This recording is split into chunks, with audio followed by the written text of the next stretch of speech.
kami berbesar hati untuk berkongsi mengenai UiTM, sedikit sebanyak mengenai UiTM dan juga apa yang kami lakukan di Institut Kualiti dan Pengembangan Ilmu. Jadi pembentangan dimulakan dengan pembentangan nak mengenalkan wakil-wakil daripada UPSI kepada UiTM dan kemudian INCA, dan setiap pengarah dan juga unit akan juga membentangkan bahagian-bahagian mereka. Daripada INCA, kami ada dua orang pengarah jaminan, unit jaminan kualiti dalaman diketuai oleh Profesor Madya Dr. Azizah Abdullah, dan pengarah unit sistem urusan kualiti dan kecemerlangan operasi Profesor Madya Dr. Nik Rusdi Abdullah. Mereka ni bukanlah adik-beradik, tapi kebetulan nama bapaknya surname-nya adalah sama. Okay. Dan kami juga ada bersama kami petang ini ketua-ketua di bawah setiap unit tersebut. Okey, dan mereka akan mengenalkan diri mereka kemudiannya. Jadi saya just introduction sajalah. Okey, seterusnya. Okey, ini adalah just isi kandungan pembentangan pada hari ini. Seterusnya. Okey, sedikit sebanyak mengenai statistik data dan statistik UiTM. Kita UiTM mempunyai enrolment termasuk kolej bersekutu seramai 189,008 pelajar. Staf akademik dan juga staf pentadbir. UiTM mempunyai jumlah staf seramai 17,969 dan graduan yang kami hasilkan dari tahun 2006 ke 2020 tahun lepas adalah seramai 621,247 graduan. Dan program akademik yang UiTM ada setakat hari ini adalah sebanyak 498. Data-data ini telah diambil dari bahagian transformasi Universiti UiTM BTU sehingga Disember 2020. So mungkin data ini akan berubah setiap masa, tapi kami dapatkan sehingga Disember 2020. Seterusnya. Okey, mengenai kampus UiTM, kalau kita lihat di sini, kampus UiTM kita ada di keseluruh daerah ataupun state So kita mula daripada kita ada di Cawangan Perlis, Kedah, Pulau Pinang, Perak. Main campus adalah di sini di Shah Alam. Kita ada Selangor, Negeri Sembilan, Melaka, Johor, Pahang, Terengganu dan Kelantan. Jadi itu adalah cawangan kami di mana kami ada di Semenanjung, dan kita juga ada satellite, kita panggil campus satellite di situ, yang di kecil-kecil tu adalah campus satellite. Seterusnya, kita mempunyai 35 kampus UiTM di seluruh negeri, dan kerana itu jugalah kita adalah institusi pendidikan tinggi yang terbesar di Malaysia, dan kita ada juga di Sarawak dan di Sabah. So satu kampus induk di mana INCA terletak di Shah Alam. Kita ada 13 kampus negeri, setiap negeri, dan yang kecil-kecil setiap negeri itu kita panggil satellite. Jadi kita ada 21 kampus satellite. Jadi kalau kita campurkan ke semua di situ, kita ada 35 kampus UiTM di seluruh negeri. Seterusnya. Okey, untuk fakulti dan pusat pengajian, kita ada 31 fakulti dan academic center. So 5 academic center terdiri daripada UiTM, PDRM Academy of Police, Institute of Graduate Studies, Institute of Continuing Education. Okey, mengenai data dan statistik enrolment pelajar University Studies, dan kita ada 3 gugusan di sini. Gugusan yang pertama adalah Business dan Management, dan di bawah Business and Management kita ada 5 faculties: Accountancy, Business and Management, Information Management, Hotel and Tourism Management, and Arsyad Ayub Graduate Business School ataupun AAGBS. Now, di bawah Social Science and Humanities, kita ada 8 fakulti terletak di bawah Social Science and Humanities, Dan Sains dan Teknologi adalah gugusan yang paling besar, mempunyai 13 fakulti. Seterusnya, bagaimanapun UiTM telah menumbuhkan kolej pengajian di mana fakulti ini telah digabungkan, dan mulai 29 Mac ini Kolej Pengajian Kejuruteraan yang menggabungkan 4 fakulti kejuruteraan akan mula operasi. Dan kedua kolej adalah Kolej Pengajian Seni Kreatif. So jadi jumlah fakulti yang kita lihat tadi yang 35 yang kita lihat 31 tadi akan berubah dengan pewujudan penubuhan kolej pengajian tersebut. Okey. Terusnya, setakat ni kita ada 189,008 pelajar. Okay. Ini terdiri daripada 172,666 pelajar sepenuh masa dan 15,107 orang pelajar separuh masa, dan kita juga ada 1,235 pelajar dari kolej bersekutu. Dan kalau kita lihat ratio mengikut jantina ya, untuk setiap lelaki satu, kita ada 2 pelajar perempuan. So kita tak tahu kenapa boleh jadi demikian, kerana SPM rasionya lebih kurang sama. Mana yang terkecil yang lelaki tu kita tak tahu. Okay? Jadi saya rasa ini bukan saja berlaku di UiTM, but di universiti yang lain. Kalau kita pergi di bus stop di UiTM, kita akan nampak majoriti perempuan yang akan tunggu bas. Itu adalah ratio enrollment mengikut jantina. Okey, seterusnya. Okey, mengenai staf UiTM, kita ada jumlah 17,969 staf, di mana komponennya 9,082 orang staf pentadbiran yang mempunyai pecahan sebanyak 50.54% adalah staf pentadbiran, dan staf akademik adalah 8,887 orang dan menyamai 49.46%. Maksudnya kalau nisbah kita lihat di sini, lebih kurang satu pensyarah kita ada 1.01 staf pentadbir. Okay, lebih kurang 1 to 1 sebenarnya. Okey, seterusnya mengenai visi UiTM adalah untuk menjadikan UiTM sebuah universiti terkemuka dunia dalam bidang sains, teknologi, kemanusiaan dan keusahawanan, dan misi kami adalah menjuarai pembangunan bumiputera profesional menerusi kurikulum terkehadapan dan penyelidikan berimpak. Dan dasar kualiti UiTM adalah committed untuk menguruskan universiti secara profesional demi melahirkan graduan bumiputera yang berdaya saing global dan beretika serta sentiasa memenuhi keperluan pelanggan. Dan moto yang kami gunakan adalah usaha takwa mulia, dan slogan adalah menyelakan potensi membentuk masa depan. So itu adalah kami berkongsi visi, misi dan juga moto dan slogan UiTM. Seterusnya, dan untuk strategic planning, UiTM telah mendevelop atau telah mempunyai strategic planning yang dipanggil UiTM 2025 Desired State. Jadi UiTM menyasarkan atau strategize untuk menjadi globally renowned university by 2025.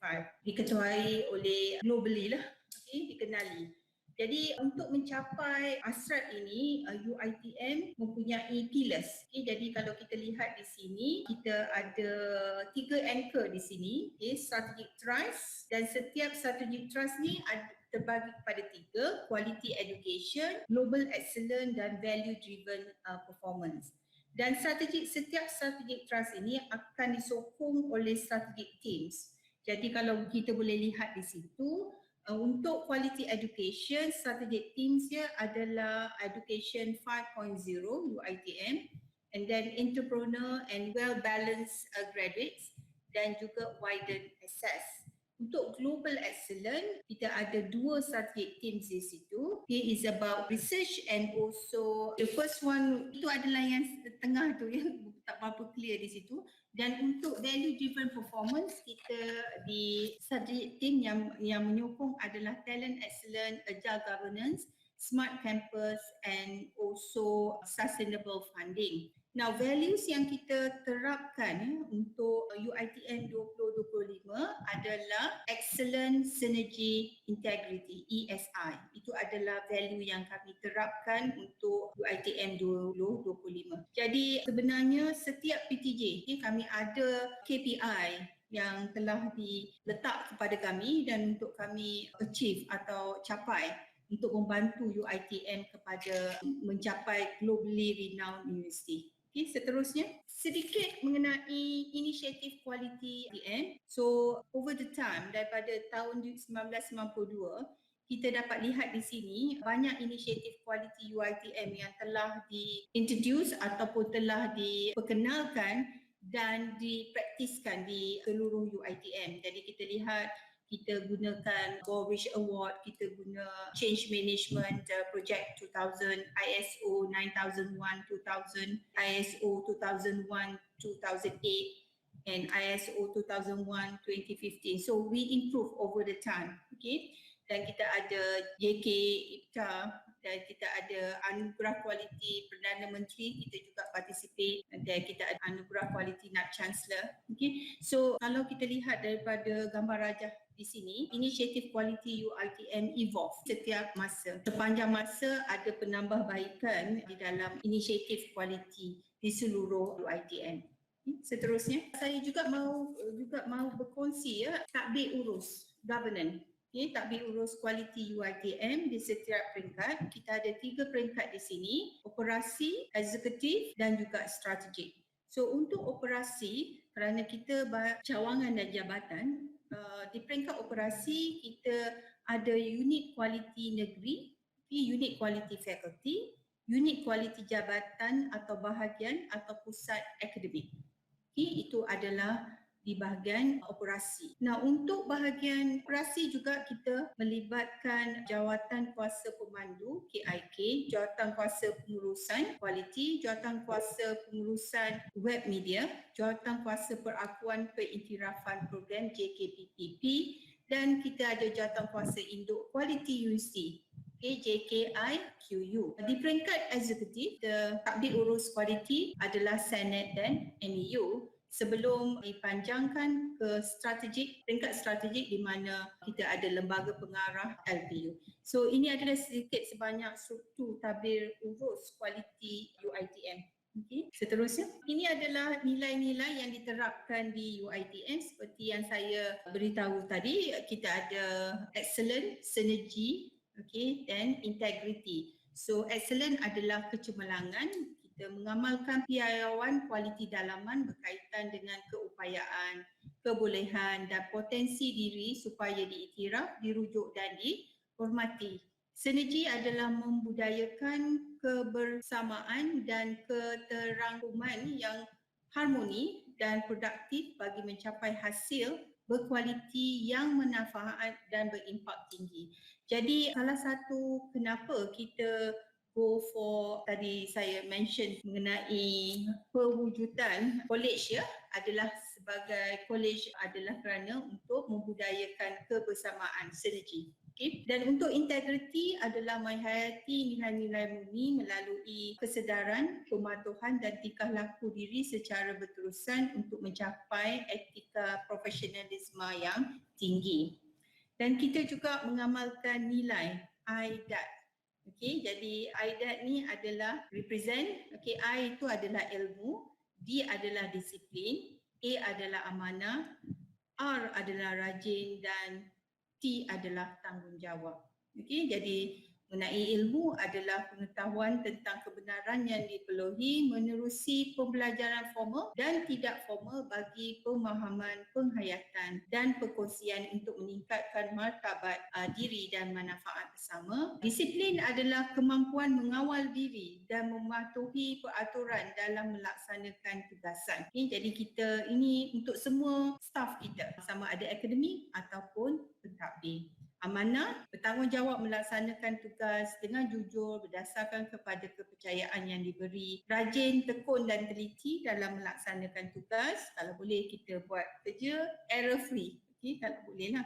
Tanggungjawab melaksanakan tugas mengikut peraturan dan accountability atas setiap tindakan. Jadi ini adalah nilai-nilai yang kita cuba terapkan kepada semua staf UiTM. Dan seterusnya, okey, carta organisasi INCA, kalau boleh lihat ke di situ. Okey, carta organisasi INCA kita, INCA diketuai oleh penolong Naib Chancellor. Dan kalau boleh kita lihat di belah kiri di sini, kita ada jaminan kualiti dalaman di mana kita ada seorang pengarah dan dibantu oleh 3 orang ketua, dan di bawah di sana kita dibantu oleh juga staf pentadbir. Dan yang di tengah, sistem kualiti dan kecemerlangan operasi, kita ada pengarah dan juga dibantu oleh ketua dan koordinator. Dan kita ada satu lagi unit di sini, inovasi dan kreativiti, dan juga unit ketua komunikasi. Dan sebelah kanan adalah pentadbir. Semua pentadbir yang diketuai oleh ketua pentadbir. Nanti Puan Ain akan buat membentangkan bahagian beliau. So ini adalah carta organisasi INCA setakat ini. Untuk makluman, kita di dalam proses menambah baik carta peranan dan peranan kita bertukar. Jadi carta organisasi ini akan bertukar dalam masa yang terdekat. Seterusnya, ini adalah pengurusan kualiti universiti. So, diorang ni sebenarnya part-time model sebenarnya ya. Jadi kalau kita lihat mereka semua pandai berposing. Jadi bila saya dapat masuk dalam INCA ni pun saya terkejut. Ramai model-model di sini. So kita berkongsilah gambar yang cantik-cantik ni ya. Next. Ini adalah evolusi penubuhan INCA daripada tahun 94 sehingga 2020. Jadi kalau kita lihat di situ evolusi maksudnya peranan INCA tu berubah-ubah. Berubah-ubah, dan ini perlu dilaksanakan memandangkan transformasi yang berlaku di UiTM. Disebabkan transformasi UiTM dan juga UiTM ini adalah mega besar, universiti yang besar, jadi peranan INCA ni agak berat dan juga di mana kalau kita lihat penambahbaikan akan berlaku setiap kali.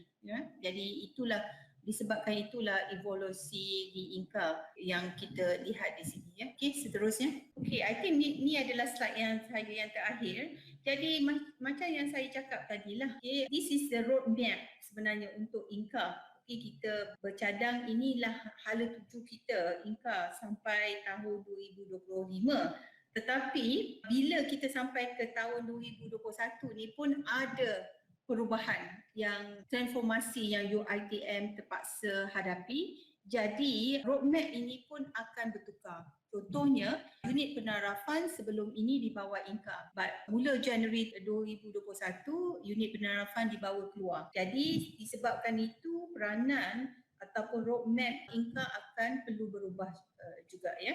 Jadi roadmap di sini juga akan berubah kerana there will be a restructuring of INCA. Tetapi apa-apa pun kita buat mesti ada roadmap lah. Jadi hala tuju ke mana kita mahu pergi untuk mencapai 2025. Alright? Yes. Seterusnya. Itu adalah sedikit introduction sebenarnya mengenai UiTM. Banyak sebenarnya mengenai UiTM ni ya, tapi tak perlulah kita tangkan di sini. Dan juga sedikit sebanyak mengenai INCA. Evolusi yang telah berlaku di dalam INCA. Sebagai memainkan peranannya di UiTM. Itu saja daripada saya. Back to you, Sazila. Thank you. Terima kasih Yang Berbahagia Profesor Dr. Suzana Sulaiman. Seterusnya pembentangan daripada unit Jaminan Kualiti Taliman oleh Profesor Mada Dr. Azizah Abdullah. Dipersilakan. Terima kasih Puan Sazila. Assalamualaikum dan selamat petang saya ucapkan kepada tetamu kita hari ini dari Universiti daripada UPSI yang terdiri daripada Dr. Arasina, Dr. Bahijah, Dr. Toy Siwi, Puan Nurul Fazila, Puan Ezma, Puan Wanteh, Cik Syarul dan Cik Yusri. Saya Dr. Azizah yang mengetuai unit jaminan kualiti taman INCA yang menguruskan berkaitan dengan akreditasi program akademik. Seterusnya, di sini saya ingin kongsikan bagaimana aliran proses akreditasi program yang terlibat dalam unit-unit yang terlibat dalam proses perakuan akreditasi program adalah terdiri daripada fakulti, unit hal ehwal kurikulum daripada bahagian hal ehwal akademik UiTM dan juga kami unit jaminan kualiti dalaman yang ditempatkan di Inka. Jadi prosesnya adalah berlaku begini di mana fakulti atau kampus memandangkan kami ada 35 lokasi, 35 kampus pelbagai lokasi. Jadi setiap fakulti atau kampus yang ingin menawarkan sesuatu program perlu menyediakan dokumen program tersebut dan menyerahkan kepada unit hal ehwal kurikulum di bahagian hal ehwal akademik. Unit hal ehwal kurikulum yang akan membuat semakan ke atas dokumen-dokumen terbabit untuk memastikan kecukupan dan ianya mengikut format seperti keperluan MQA. Setelah disemak oleh unit hal ehwal kurikulum yang kami panggil UHAD pendeknya, UHAD akan menghantar kepada IQA. Di sini IQA adalah bertanggungjawab untuk menilai seperti yang dikehendaki oleh MQA. Jadi kami melantik panel penilai yang terdiri daripada 3 panel penilai, 2 panel penilai dalaman dan 1 panel penilai luar yang daripada universiti lain lah yang luar. Kami kadang-kadang ada juga menggunakan khidmat bakti daripada UPSI. The first panel luar kita adalah Cik Fadil Wong, Dr. Fadil Wong rasa saya yang daripada UPSI kan dia. Jadi kami gunakan khidmat bakti beliau. Apabila kami lantik panel penilai ini akan buat penilaian dan laporan penilaian ini akan dibentang di satu jawatan kuasa yang kami panggil Jawatan Kuasa Perakuan Pengiktirafan Program. Jadi jawatan kuasa perakuan pengiktirafan program ni kalau kita nak samakan dengan MQA dia adalah mesyuarat jawatan kuasa akreditasi lah, MJA di MQA. Kemudian minit mesyuarat JKPPP tadi, jawatan kuasa perakuan pengiktirafan program akan dibawa ke Senat untuk disahkan. Setelah disahkan di Senat dan minit juga telah disahkan di Senat, kami akan bawa program itu untuk penyenaraian di MQR. Jadi apa yang berlaku kat sini, yang ditunjuk di sini adalah aliran proses perakuan akreditasi program. Daripada penyediaan dokumen, semakan, penilaian, pembentangan dan juga penyenaraian. Okay, next. Ini adalah salah satu contoh proses perakuan akreditasi, iaitu kami tunjuk dekat sini akreditasi sementara. Step 1 penerimaan, kami menerima dokumen daripada UHAD tadi. Kami membuat penilaian. Selepas membuat penilaian, kami perlu memberi maklum balas kepada pihak fakulti atau kampus untuk mereka menambah baik sebarang ketidakcukupan yang tidak menepati standard COPA. Setelah fakulti atau kampus menyerahkan maklum balas dan panel berpuas hati dengan maklum balas berkaitan, kami bentang di JKPPP tadi. Kat situ kita panggil kelulusan. Mendapat kelulusan JKPPP untuk disahkan di Senat, iaitu langkah kelima tadi, dan langkah 6 adalah penyenaraian. Ini akreditasi sementara. Sekiranya ianya melibatkan akreditasi penuh, kita akan ada satu lagi step di mana sebelum dibentang di JKPPP tadi, kita akan buat lawatan ke lokasi berkaitan. Katalah UiTM Camp Cawangan Sarawak, kampus Mukah yang ingin menawarkan program berkaitan, kami akan ke Mukah lah untuk melihatkan kemudahan-kemudahan yang diberi di Mukah dan juga kita tengok dia punya mengikut COPA lah, dia punya pensyarah, kelulusan dan sebagainya. Okay, next.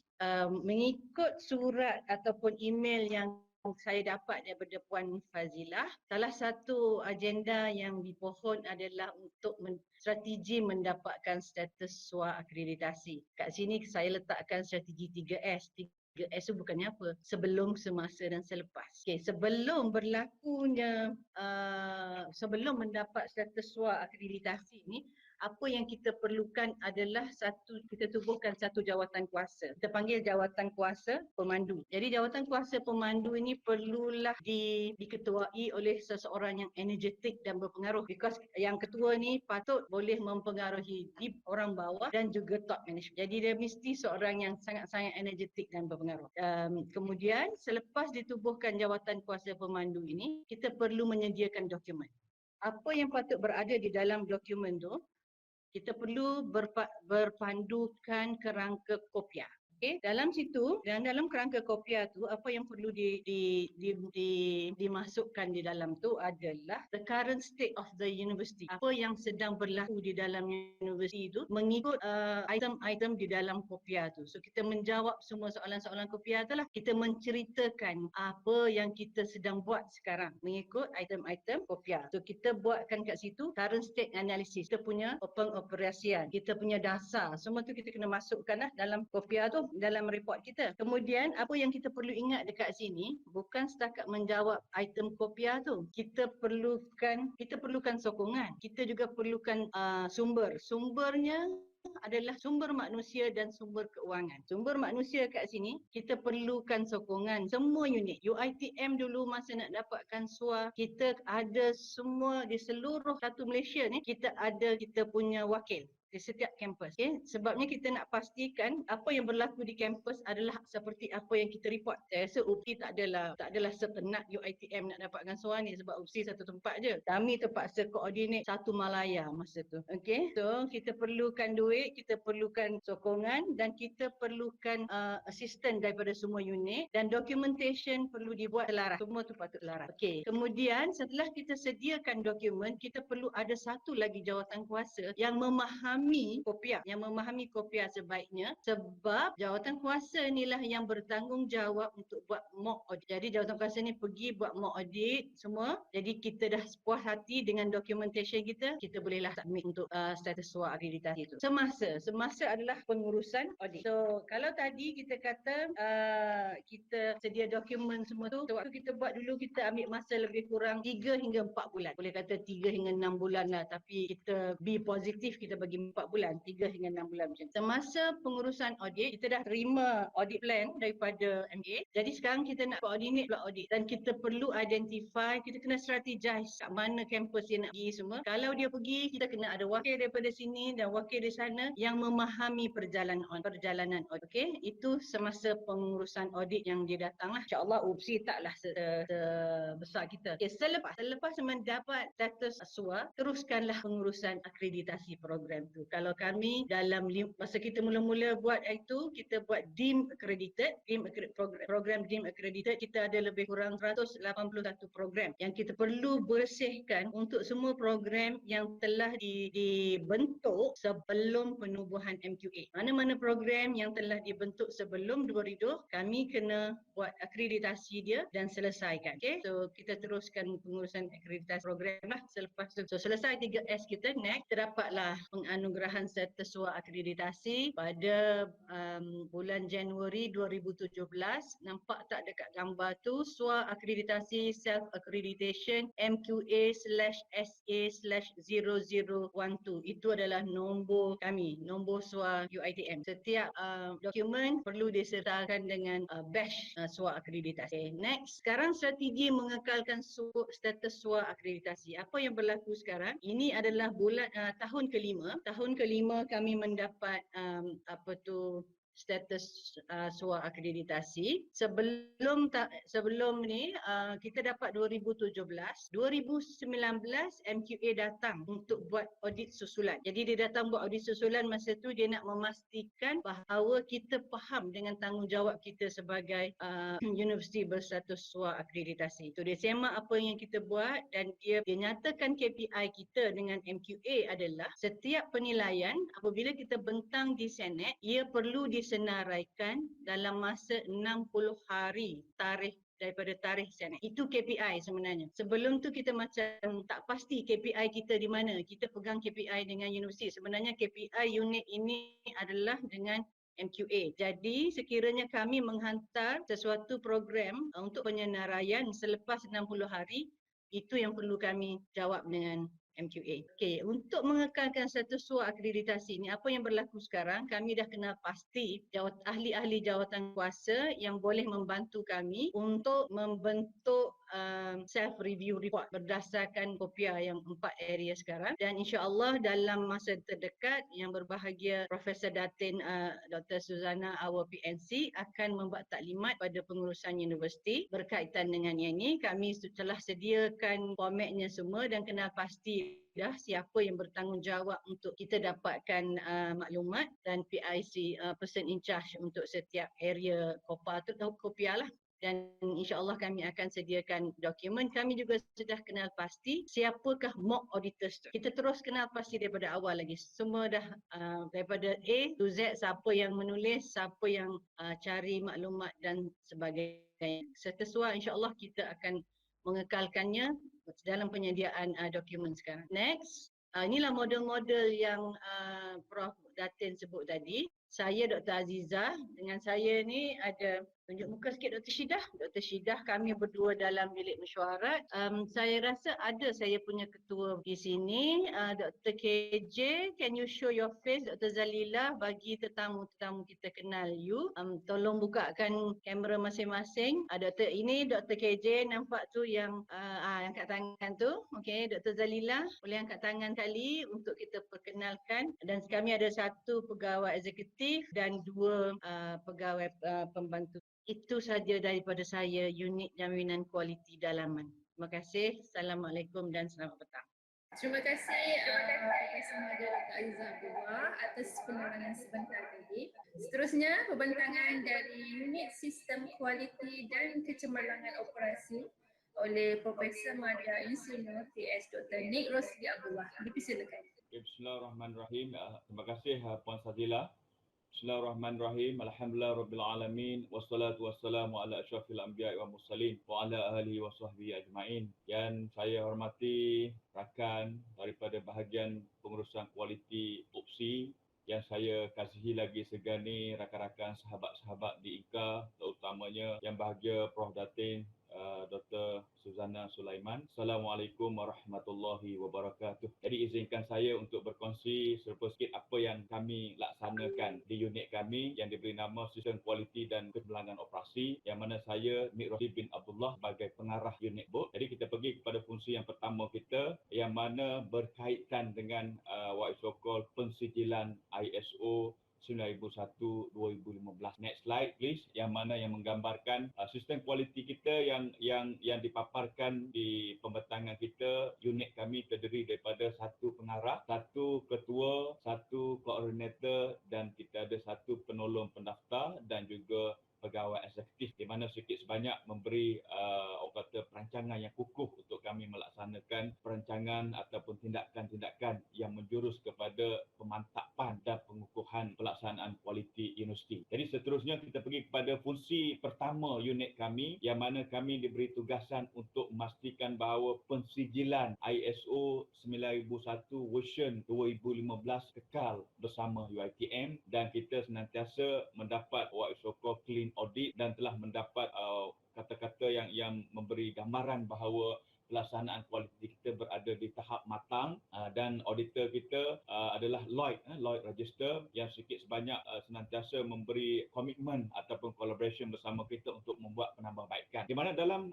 berkaitan dengan pensijilan, kita telah melaksanakan pelbagai aktiviti dan juga proses-proses yang berkaitan dengan pengurusan kualiti universiti, termasuklah kita membina manual kualiti yang spesifik kepada PTJ yang berkaitan, dan kita juga mengadakan audit dalam secara berkala untuk memastikan bahawa pematuhan terhadap ISO senantiasa diperbaharui, dan pada masa yang sama sudah pastilah untuk memberi kepuasan kepada pelanggan kita dan untuk kita mencari peluang untuk kita membuat penambahbaikan dalam amalan kualiti di universiti.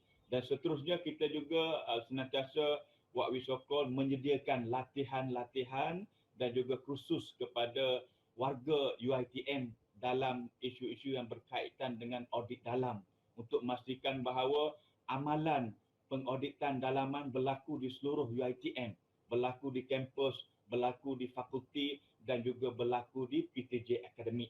Dan juga kita mengadakan audit dalam secara berkala untuk 18 PTJ korporat universiti, yang mana 18 PTJ tersebut menyokong penuh fungsi universiti, dan juga kita ada sebanyak 6 PTJ universiti yang mempunyai pensijilan ISO 9001-2015 dalam skop yang berbeza. Contohnya bendahari, contohnya perpustakaan, contohnya HEP, bahagian pembangunan, bahagian penilaian peperiksaan akhir pelajar. Jadi skop universiti yang kami guna pakai adalah skop pengurusan awam, skop pengurusan universiti awam, pengurusan korporat universiti awam, yang mana menjadi skop utama pensijilan ISO 9001 version 2015 untuk UiTM.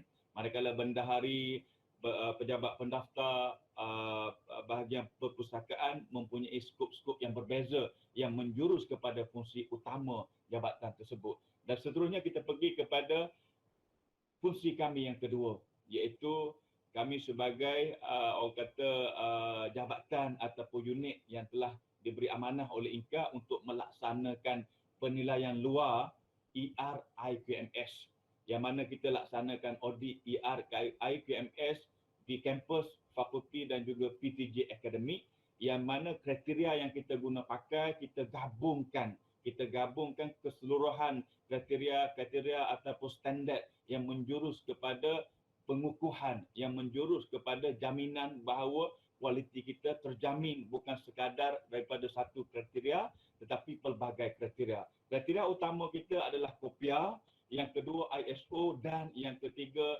dasar jaminan dan pengukuhan kualiti UiTM. Dan di samping itu kita guna pakai dua kriteria tambahan yang sikit sebanyak spesifik kepada program-program yang kita jadikan sampel dalam kita membuat pengauditan KOPIA ataupun pengauditan institusi. Dan seterusnya kita pergi kepada latihan.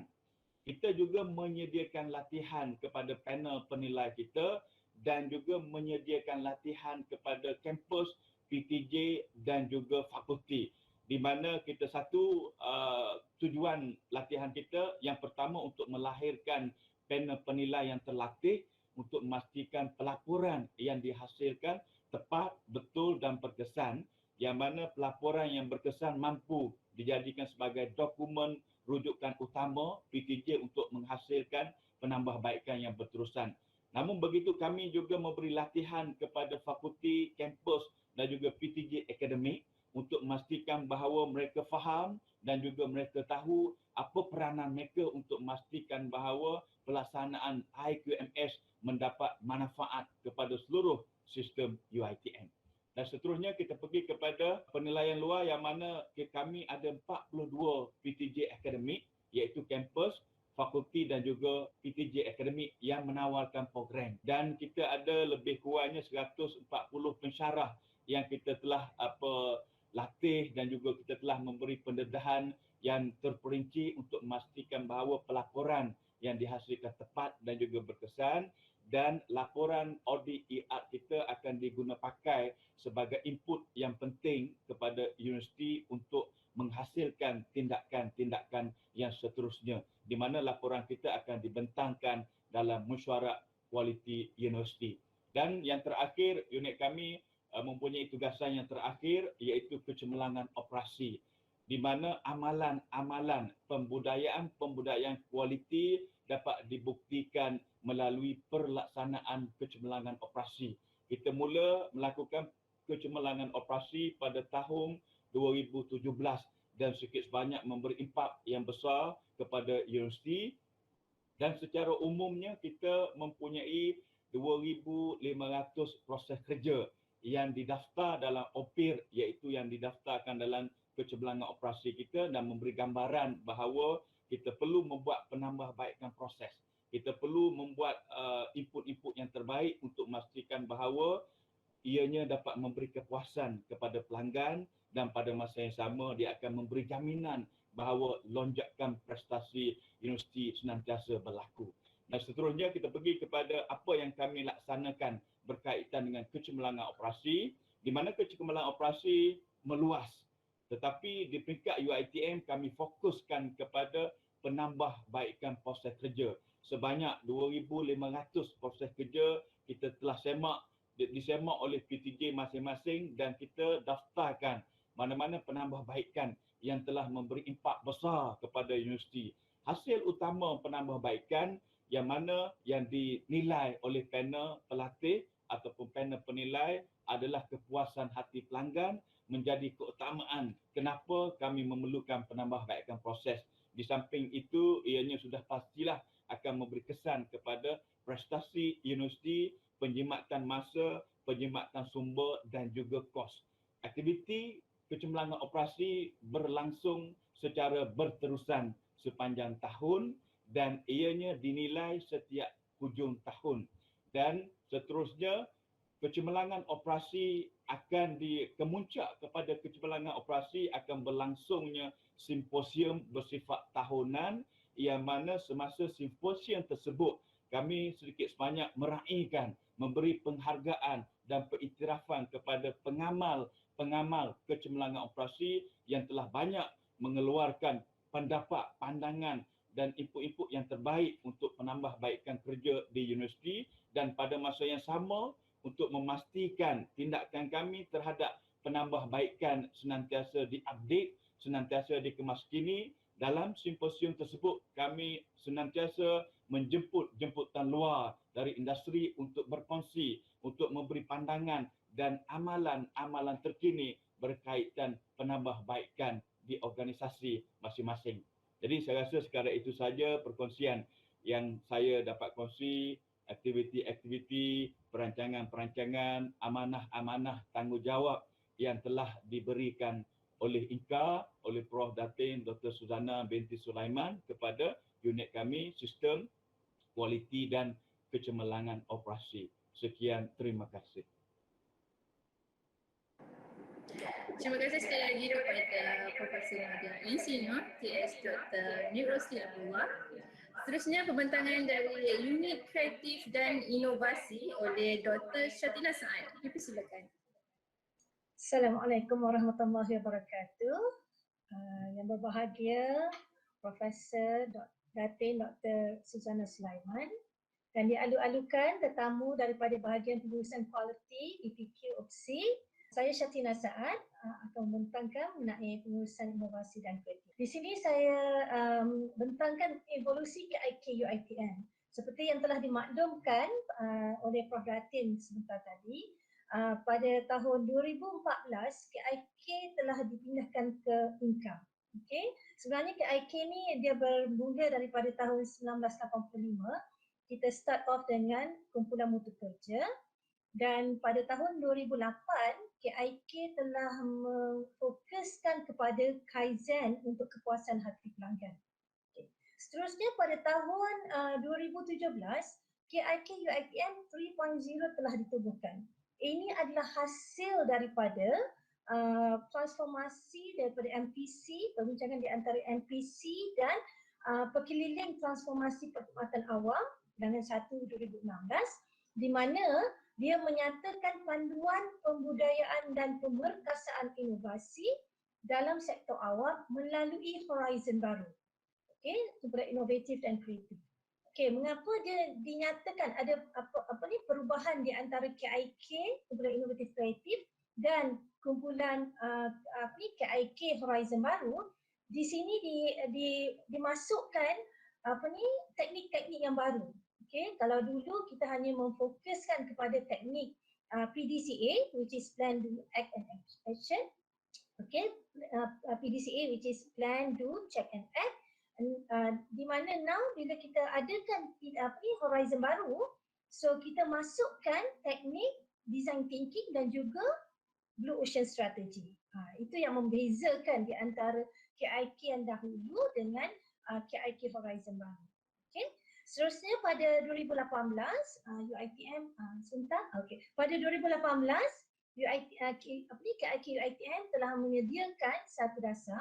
Okey, di sini dia menyatakan transformasi digital melalui inovasi. So kita keluarkan satu dasar, okey, guidelines, garis panduan yang bertajuk KIK UiTM 3.0. Okey. Seterusnya pada tahun 2019 kita mengadakan convention kita berdasarkan KIK UiTM 3.0. Okey, di sini kita dapat lihatlah tema yang diadakan adalah IR 4.0, And pada tahun 2020 disebabkan pandemik COVID-19, so kita tidak boleh menganjurkan convention seperti biasa. So walau bagaimanapun, alhamdulillah kita telah menganjurkan pertandingan idea unggul menggantikan convention KIK yang selalunya diadakan kepada pertandingan idea yang unggul yang dijalankan secara atas talian. So 100% secara atas talian. And di sini tema yang telah dipilih adalah kebiasaan baharu, jaminan kelestarian UiTM.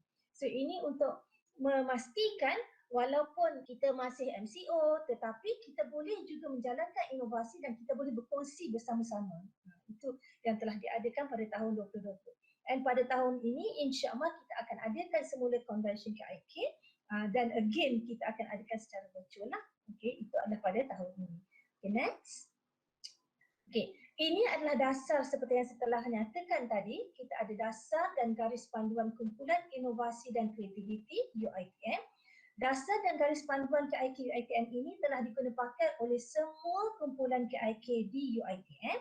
Okey, ia telah diluluskan di Mesyuarat Eksekutif Universiti pada tahun 2018 dan juga oleh Jawatan Kuasa Induk Kualiti UiTM JKIQU pada Jun 2017. Seperti yang telah dimaklumkan oleh Prof. Datin sebentar tadi, bagi KIK, bagi tadbir urus kualiti di UiTM, kita diketuai oleh Lembaga Pengarah Universiti TLPU, dan kita ada Senat dan MAU bagi eksekutif, dan bagi operasinya kita ada Jawatan Kuasa Induk Kualiti Universiti which is JKIQU, di mana di sini kita ada 4 jawatan kuasa. Okay. Bagi KIK, kita akan melihat kepada Jawatan Kuasa Pemandu KIK, JPKIK. Okay. JPKIK ini akan diadakan, mesyuaratnya akan diadakan 2 kali setahun dan dia akan dipengerusikan oleh PNC INCA. So, selalunya kita akan adakan pada bulan April dan juga pada November lah. So, kita akan lihat apakah aktiviti dan apakah dasar-dasar yang kita perlu tambah baik, dan kita akan bawakan daripada maklumat hasil daripada mesyuarat jawatankuasa JPKIK dibawa kepada JKIQU dan seterusnya akan diluluskan di Senat atau di MAU juga. Okay, next. Okay, ini adalah kaedah atau strategi yang telah dijalankan oleh pengurusan KIK, oleh unit KIK. Okay, seperti yang telah maklum, kita ada sistem tadbir urus kualiti yang diketuai di INCA. So kita ada ketua unit KIK, iaitu saya sendiri, dan dibantu oleh koordinator KIK, dan kita ada seorang pegawai eksekutif dan juga seorang pembantu tadbir. So daripada sistem tadbir urus kualiti yang berada di INCA, kita juga dibantu oleh pengurus KIK di PTJ, okay, di semua PTJ yang ada, dan juga pakar-pakar rujuk KIK. Okay, untuk makluman, pakar rujuk KIK di UiTM, kita ada pakar rujuk yang meliputi daripada 4 zon yang berbeza. Kita ada zon utara yang meliputi daripada Perlis, Kedah, Perak dan Pulau Pinang.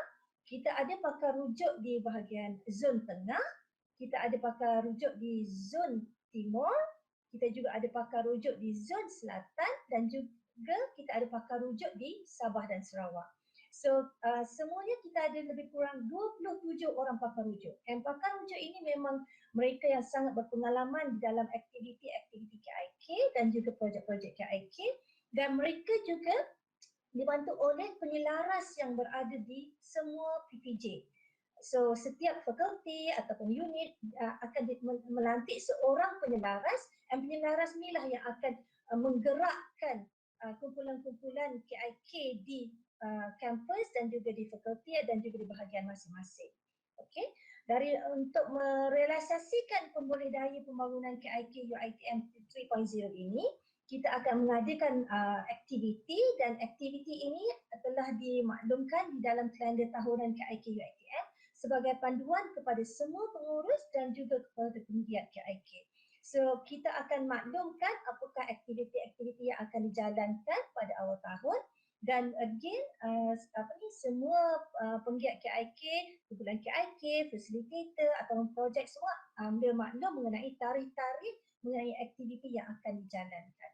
Itulah yang kita punya strategi untuk menggalak dan membudayakan aktiviti KIK di UiTM.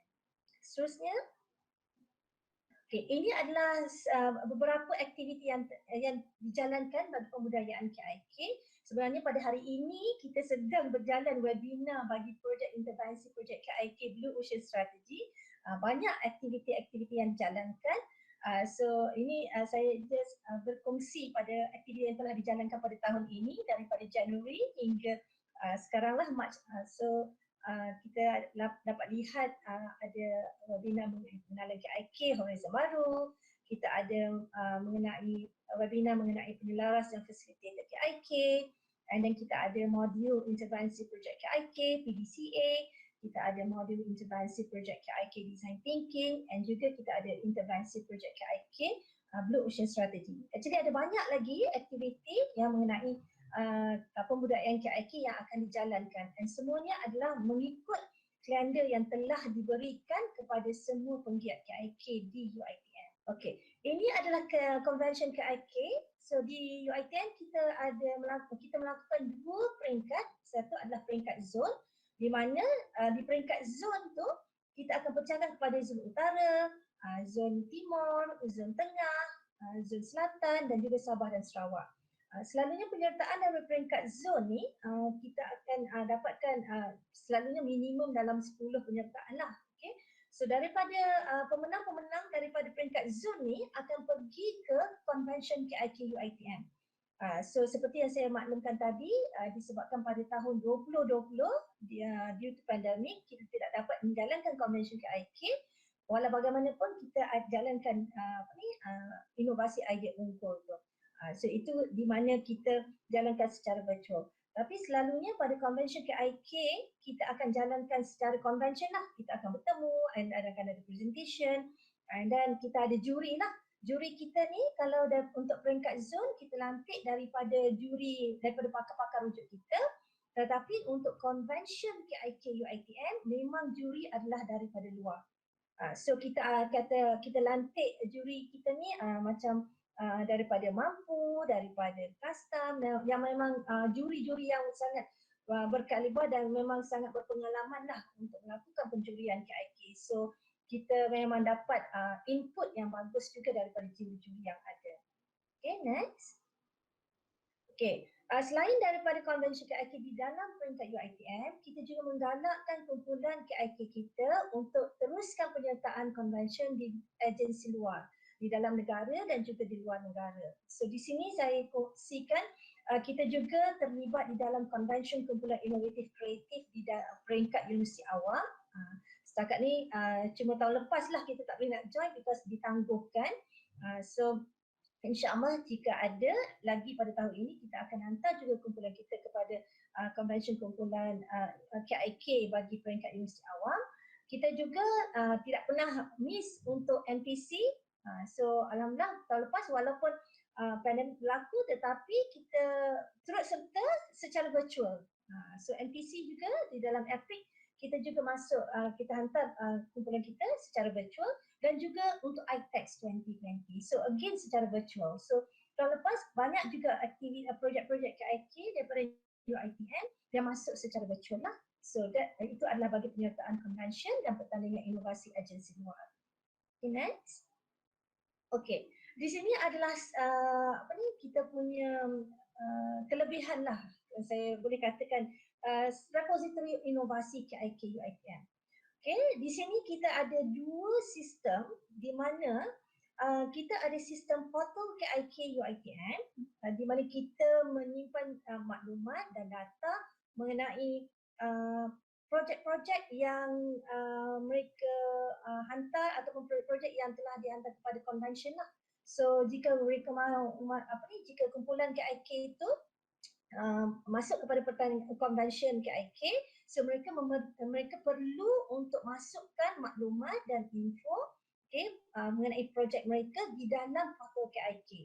So dengan adanya portal KIK ni secara tidak langsung kita ada data dan maklumat repository mengenai projek-projek yang telah dijalankan. So kita adalah list of information, data yang ada. Daripada situ kita boleh lihat kumpulan yang berbeza, kumpulan yang baru, kumpulan yang lama, apakah penambahbaikan yang dibuat. So kita ada data di situ. Okay, selain daripada portal KIK, okay, bagi mereka yang mereka ada kelebihan mengenai Jurnal Inovasi Malaysia. So ini adalah platform penerbitan kita. So untuk Jurnal Inovasi Malaysia sebenarnya bukan semestinya untuk UiTM sahaja, kita open, kita war-warkan kepada semua yang berminat untuk menghantar hasil projek inovasi mereka ke Jurnal Inovasi Malaysia ini. So kita open kepada semua sebenarnya. Okay, kita bukannya limitkan hanya kepada UiTM tetapi kepada siapa? Untuk UPSI juga, kalau ada hasil-hasil projek inovasi daripada UPSI, saya alu-alukan sangat. Okay, just join in, daftar kepada joms.uitm.edu.my and then daftar di situ and boleh masukkan artikel yang manuskrip yang berkenaan lah. Okay, because of Jurnal Inovasi Malaysia ni dia punya artikel dia memang sangat bagus. Kita ada bermula tahun 2021 kita menerima manuskrip dalam bahasa Melayu dan juga dalam bahasa Inggeris. Kalau dahulu kita hanya menerima bahasa Melayu, tapi bermula 2021 kita menerima dua-dua manuskrip, bahasa Melayu dan juga bahasa Inggeris. Dan kita ada dua versi juga, kita ada versi online and kita ada versi printed. So makna ada dua lah, so kita boleh akses di situ. Saya rasa itu sahaja daripada saya, okay, untuk repository. Okay. Ini adalah unit inovasi dan kreativiti. Kami kecil tetapi kami sangat signifikan. Walaupun kecil unit kami tetapi alhamdulillah support dan sokongan daripada semua warga UiTM alhamdulillah sangat memberangsangkan. Unit inovasi kami diketuai oleh penolong Naib Chancellor Prof. Datin dan saya sendiri sebagai ketua inovasi Dr. Syatina.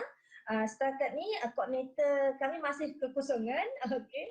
Tetapi kita juga dibantu oleh pegawai eksekutif kanan kita, which is Puan Hairina Ahmad Bakri, dan juga kerana kanan kita Encik Muhammad Izwan Said. Walaupun kecil tetapi sangat-sangat signifikan dan sangat aktif sebab dibantu oleh pakar-pakar rujuk yang ada dan juga penyelaras KIK yang berada di PTG masing-masing. Saya rasa setakat itu sahaja daripada saya. Terima kasih. Semoga insya-Allah diharapkan mungkin ada kumpulan-kumpulan KIK daripada UPSI untuk bekerjasama juga dengan pihak UiTM. Sekian, terima kasih. Terima kasih kepada Dr. Syafiqah Sa'ad atas penerangan tersebut. Seterusnya, pembentangan terakhir dari unit pentadbiran merangkap Sekretariat AKNC Puan Siti Nurain Muhammad Azizi. Dipersilakan. Bismillahirrahmanirrahim. Assalamualaikum warahmatullahi taala wabarakatuh. Terima kasih kepada Puan Nur Sazila, tetamu yang dialu-alukan petang ini daripada UPSI dan juga wakil-wakil pengurusan daripada INKA. Saya Siti Nurain binti Muhammad Azizi, penolong pendaftar kanan yang juga ketua unit pentadbiran ICT dan juga Sekretariat Anugerah Kualiti Naib Chancellor di INKA. Seterusnya untuk saya selaku ketua unit pentadbiran, fungsi kami lebih banyak kepada mendukung dan menggalas aspirasi yang telah dicadangkan oleh setiap unit yang terdapat di dalam INKA ini dari aspek pengurusan dan pembangunan sumber manusia, pengurusan ICT, pengurusan keuangan, pengurusan kualiti di peringkat jabatan, pengurusan risiko dan juga pengurusan penganjuran anugerah kualiti Naib Chancellor. Untuk slide yang ini, saya ingin membentangkan berkenaan dengan kekuatan sumber manusia yang terdapat di dalam INKA ini. Memang tak ramai. Dia terdiri daripada dua kumpulan, iaitu pentadbir akademik yang diketuai oleh penolong Naib Chancellor INKA, iaitu Prof. Datin Dr. Suzana Sulaiman, dan seterusnya dua orang pengarah yang kita dah dengar tadi, Profesor Madya Dr. Aziza Abdullah dan juga Prof. Madya Dr. Nik, dan seterusnya ketua-ketua kami tadi, Dr. Syatina dan ada juga Dr. Hayati. Mereka semua ini dan juga terdapat dalam grup kita yang turut hadir pada petang ini, ada juga ketua-ketua tadi daripada unit jaminan kualiti dalaman, daripada unit SKKO, ketua dan koordinatornya, termasuk juga daripada komunikasi lah, Dr. Yati tadi, saya ulang lagi sekali.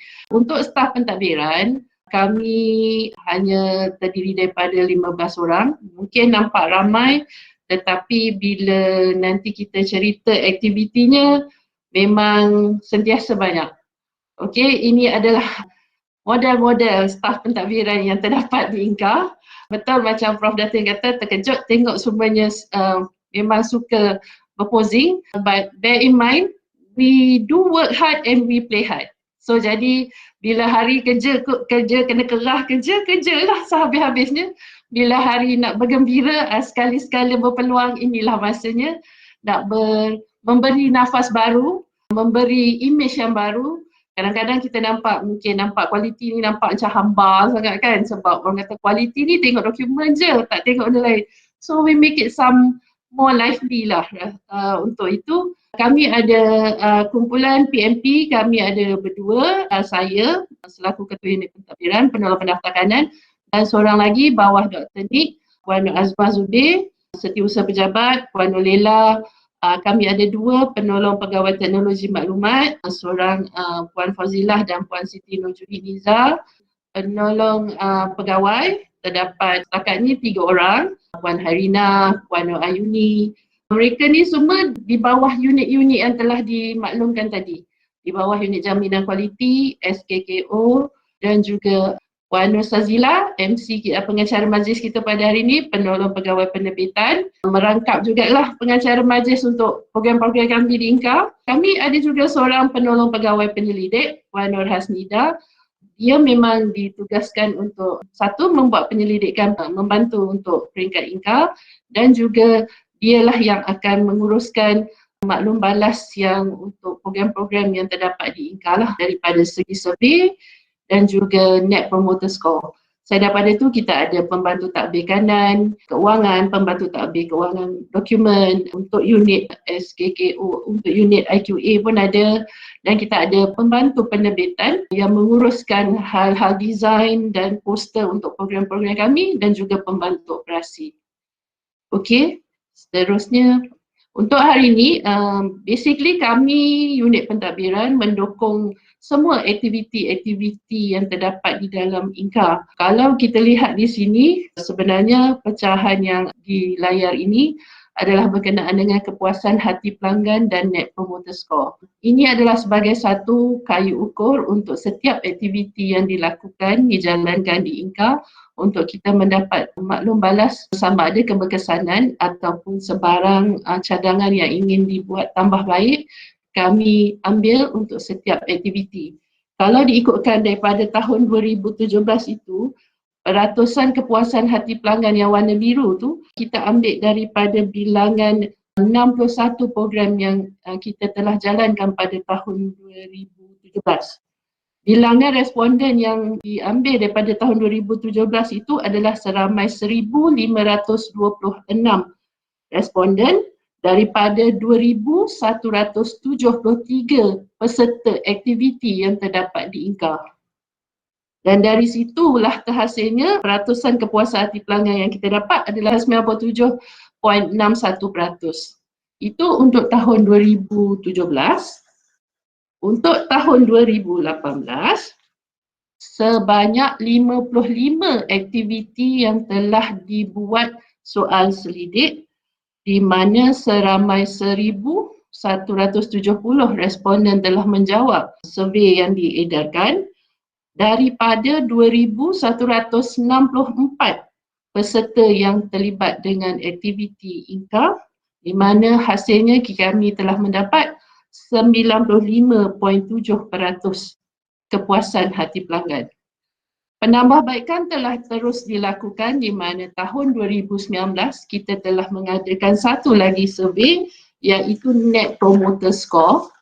Net Promoter Score ni merupakan metrik yang digunakan untuk melihat pengalaman customer atau pelanggan atau peserta yang menyertai program INCA, untuk melihat sama ada mereka seronok dan juga mereka mendapat kepuasan daripada penyertaan mereka, dan mereka akan mencadangkan program yang kami anjurkan dan mereka sertai, dan untuk mereka terus mewar-warkan kepada kawan-kawan atau kenalan-kenalan yang lain. Okey. Kalau ikutkan untuk MPS tahun 2019, kami telah mendapat 42, di mana sepatutnya kalau net promoter score yang mendapat 70 ke atas itu adalah bertahap world class lah.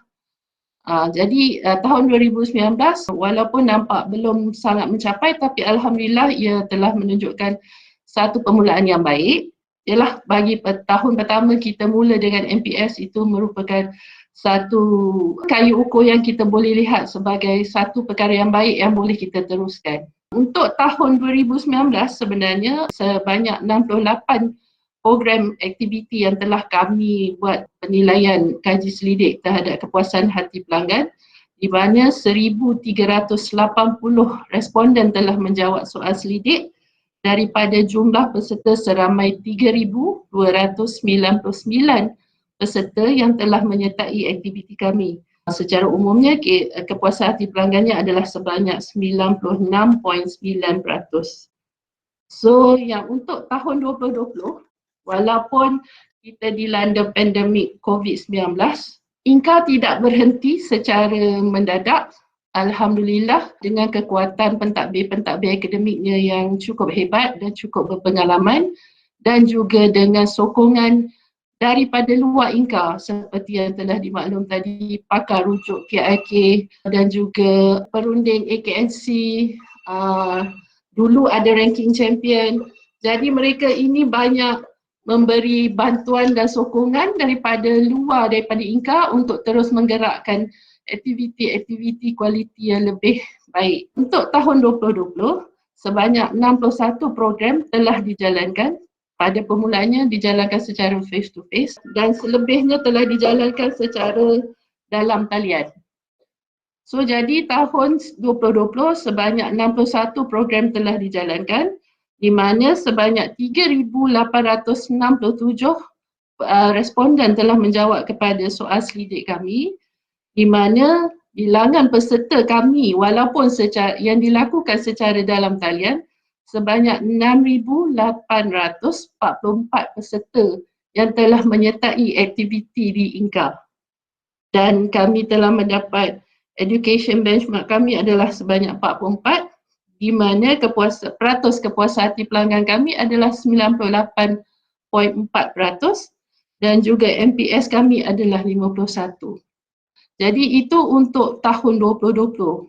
Untuk makluman yang tetamu kita lah yang hadir pada hari ini, untuk tahun 2021 secara tak langsung yang terkini adalah sebanyak 33 aktiviti kami telah jalankan, yang di mana sebanyak 1,847 peserta telah menyertai aktiviti kami untuk tahun ini sehingga petang ini.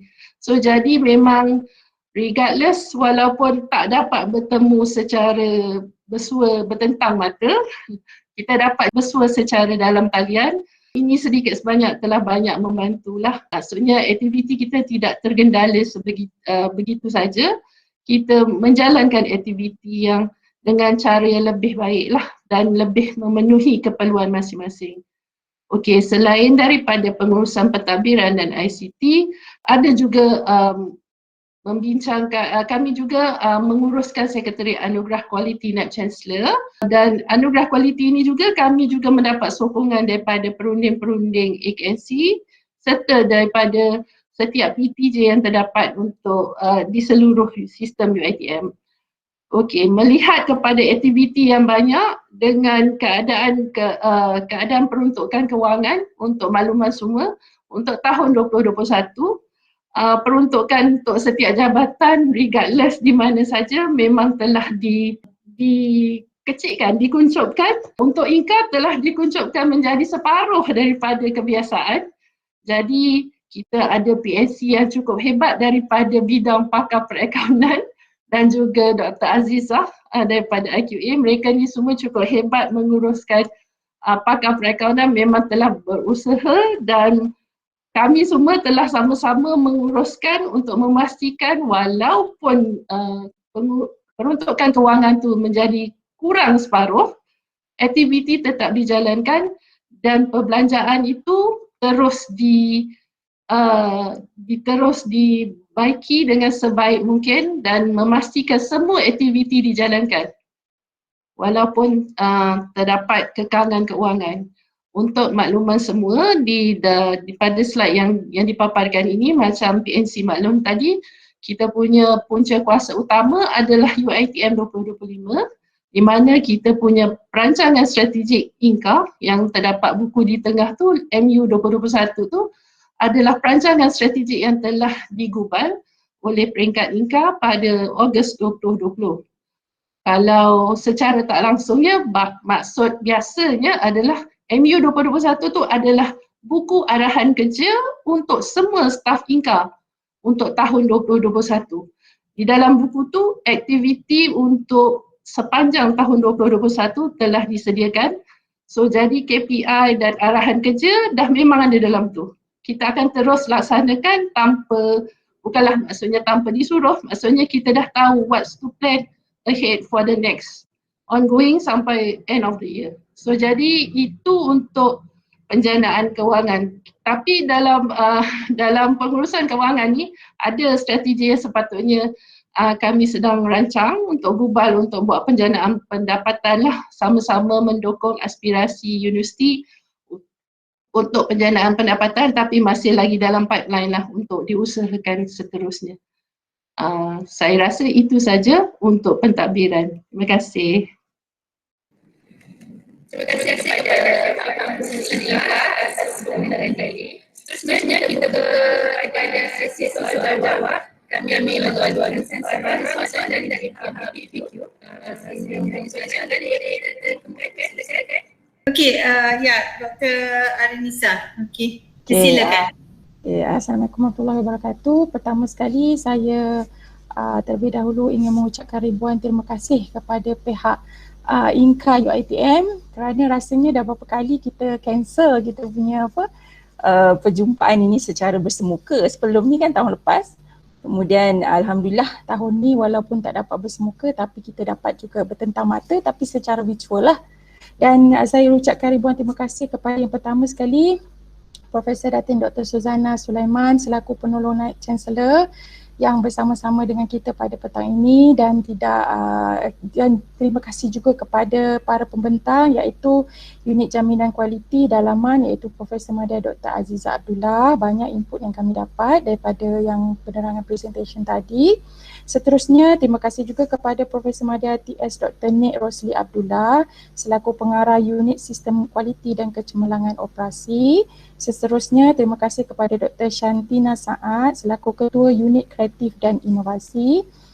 Dan yang terakhir kepada Puan Siti Nurul Ain Muhammad Azizi selaku penolong pendaftar unit pentadbiran.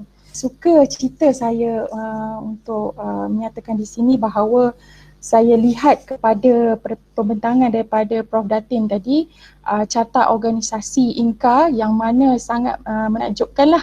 Maksudnya di situ INCA boleh menguruskan semua untuk kualiti di semua untuk maksudnya di situ yang kita tahu UiTM dia ada kampus induk, dia ada kampus satelit kan yang mana yang kita tengok pensyarah akademiknya, staf akademik dan juga staf pentadbiran juga adalah sangat ramai.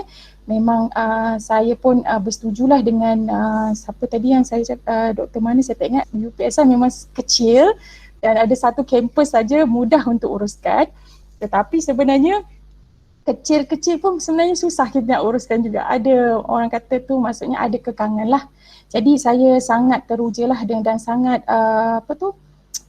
bila saya lihat kepada carta organisasi dan juga saya lihat kepada tugas-tugas yang dijalankan serta setiap unit yang dijalankan lebih kurang sama dengan di bahagian pengurusan kualiti di UPSI.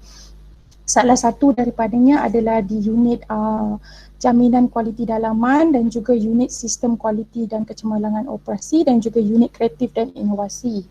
Di mana di sini kita juga ada kami ada 3 unit yang lebih kurang sama Dan di sini juga saya ada timbalan pengarah iaitu Dr. Bahijah selaku timbalan pengarah di bahagian unit akreditasi akademik, dan juga Dr. Toh selaku penyelaras.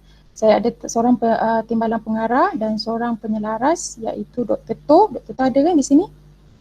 Selaku di unit penanda arasat, dan juga Puan Fazi iaitu selaku penolong pendaftar yang menguruskan bahagian KIK dan juga pentadbiran lah, dan juga staf-staf yang lain. Mungkin saya ada soalan kot untuk Profesor Madya Dr. Nik Rosli. Ya, silakan. Ya, berdasarkan kepada yang diterangkan tadi tu, iaitu tugas-tugas yang dilaksanakan ataupun skop kerja yang dilaksanakan di unit sistem kualiti kecemerlangan operasi. Adakah yang termasuk selain daripada pensijilan ISO dan sebagainya, adakah termasuk daripada pengurusan setara ataupun QS ranking ataupun ranking-ranking universiti? Okey, terima kasih Dr. Arasinah Khamis. Berkaitan dengan yang setara ataupun UiTM ranking tu ada di INCA tapi bukan di unit kami lah. Yang mana yang seperti yang Prof Datin Dr. Su mention tadi tu, ada unit penarafan dah dipindahkan dan juga setara pun berada bersama unit penarafan, dan mereka pernah bersama kita selama hampir 3 tahun. Dan pada tahun baru 2021 mereka telah diberi perancangan yang lain untuk berpindah ke jabatan yang lain lah. Mungkin Prof Dr. Suzana boleh memberi pencerahan yang lebih berkaitan dengan setara dan juga QS ranking. Terima kasih. Ya, terima kasih Dr. Ya, bahagian penarafan telah sekarang di bawah kita panggil UiTM Global. Jadi mereka melihat penarafan ni because the link dengan international. Jadi adalah lebih bersesuaian diletak di bawah UiTM Global sekarang ni. Apa-apa penarafan daripada setara QS, THT will be under this unit lah. Sebelum ni mereka ada ketua unit penarafan dan telah dinaikkan status kepada pengarah. Jadi itu adalah anchor di mana mereka mendapatkan maklumat bagaimana untuk menaikkan ranking UiTM lah, sama ada QS ataupun THT dan juga setara. In fact tadi pagi saya menghadiri mesyuarat mingguan Majlis Eksekutif UC dan salah satu paper yang telah dibentangkan adalah bagaimana UiTM perlu buat, kita kena strategize bagaimana untuk menaikkan ranking kami. Okey, jadi adalah beberapa strategi yang kita ada di situ. Okey, jadi sebenarnya saya pun gembira sebenarnya penarafan tu dikeluarkan pada INCA. Sebabnya kalau kita lihat dari segi kualiti itu saja dengan dengan status mega UiTM ni, dua kualiti dengan penarafan ni adalah dua agenda yang besar di UiTM dan berbeza. Okey, jadi kalau diletakkan di sini, okey, saya rasa dengan kapasiti staff yang kami ada ni, mungkin moving forward mungkin ada masalah ketidakmampuan di situ. Jadi I think UiTM, the management tu lebih tahu. Okey, jadi mereka telah keluarkan dan attach di global. Saya rasa ia lebih bersesuaian. Okey, itu jawapan saya lah. Okey, terima kasih Datin. Mungkin dia pengarah di bahagian penarafan tadi tu, dia maknanya dia duduk direct dia di bawah VC ke macam mana? Okey, dia di bawah, dia under penolong nak Chancellor, perantarabangsaaan. Okey, jadi PNC ini akan report kepada TNCA, Timbalan Nak Chancellor, Akademik dan Antarabangsa. So dia bukan report straight ke Vice Chancellor.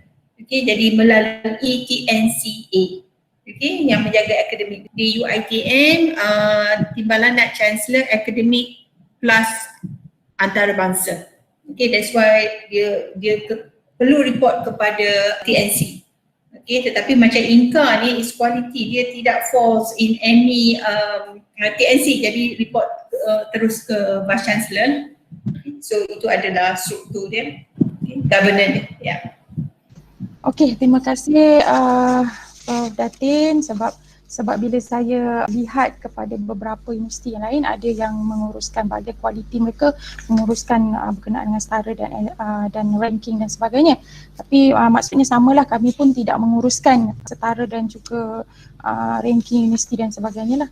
So yang kedua, mungkin saya boleh tanya soalan yang kedua. Mungkin satu lagi soalan, mungkin saya punya orang lain, staff lain akan tanya soalan lain. Mungkin yang kedua lagi, saya berminat kepada Dr. Syatina tadi berkenaan dengan daripada unit kreatif dan inovasi, berkenaan dengan banyak aktiviti webinar ataupun aktiviti pertandingan KIK yang dilaksanakan even though daripada last year yang start kita COVID, banyak aktivitinya, webinarnya, tapi saya rasa kami ni macam masih baru lagi dengan KIK dan telah cubalah nak involvekan dalam KIK, tiba-tiba je ada COVID kan, kemudian tak terberhenti, dan tahun ini pun saya masih lagi bertanya dengan staf, adakah kita ada maklumat daripada induk KIK ni nak berjalan ataupun tidak. Dan bila saya lihat webinar yang dijalankan tu, saya tengok 2001 ada, Februari, Januari, adakah UiTM buka untuk audiens luar, partisipan yang boleh join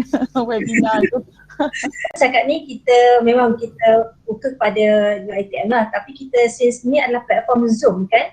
So kalau nak join in untuk ni, dia alu-alukan je lah. Sebenarnya aktiviti kita ni, memang kita jalankan untuk dalaman, tetapi sebab ni platform online kan, so sebenarnya kalau berminat boleh aja untuk maklumkan kepada kita, and dia boleh jadi pemerhati, because benda ni pakar-pakar kita ni secara tak langsung kita cuba war-warkan pakar-pakar rujuk yang kita ada ni, because mereka juga adalah terlibat secara langsung juga dengan Intan. Because kita ada kolaborasi dengan Intan juga, and pakar-pakar rujuk kita ni juga dia diguna macam ada usaha samalah dengan Intan, dengan MPC. Itu yang menyebabkan kita dapat banyak input lagi daripada pakar-pakar rujuk kita ni. Saya pun sebenarnya baru aja memegang portfolio ni pada Januari 1 hari tu. Tapi alhamdulillah sebenarnya sokongan daripada semua pakar rujuk dan juga penyelaras di kampus masing-masing untuk menggerakkan budaya KIK ni sangat bagus. Itu saya give credit to them lah. So itulah salah satu lagi yang menyokong kuatkan pembudayaan KIK di UiTM ni. Tapi kalau doktor ni dia alu-alukan, just maklumkan kepada saya, because kita boleh share the link lah. Banyak lagi sebenarnya. Okey, terima kasih Dr. Syatina. Saya nak minta satu soalan lagi, boleh? Banyaklah soalan. Cuma Dr. Rasina, saya nak tambah lah. Mungkin ada hikmahnya COVID ni berlaku sebenarnya, di mana kita banyak program kita online, jadi secara tak langsung bila online ni kita dapat bilangan peserta tu baik ramai, because they orang just need to be in front of their laptop and join. Okay, so macam tadi Puan Ain mention, okay, kita ada almost 2,000 dah participant for the last 10 weeks. Okay, jadi saya rasa ada hikmah di situ lah. Okay, silakan. Okay, terima kasih. Okay, mungkinlah soalan saya nak bertanya tentang dengan unit pentadbiran Puan Siti Nurul Ain.